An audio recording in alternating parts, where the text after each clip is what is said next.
In this video, I'm going to show you how to download Kahoot app on your computer or laptop. Kahoot is an online platform where users can join quizzes, answer questions, and also learn through games. Let's get started.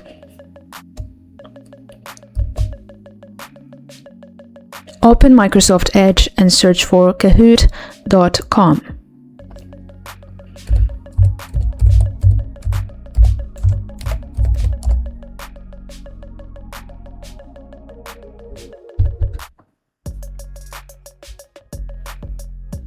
Once you're on the website, go to the top right, click these three dots, and scroll down, go to More Tools. Then go to Apps and click Install this site as an app. And here click Install.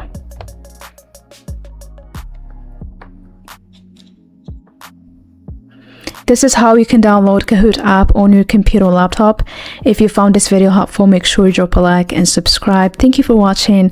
See you next video.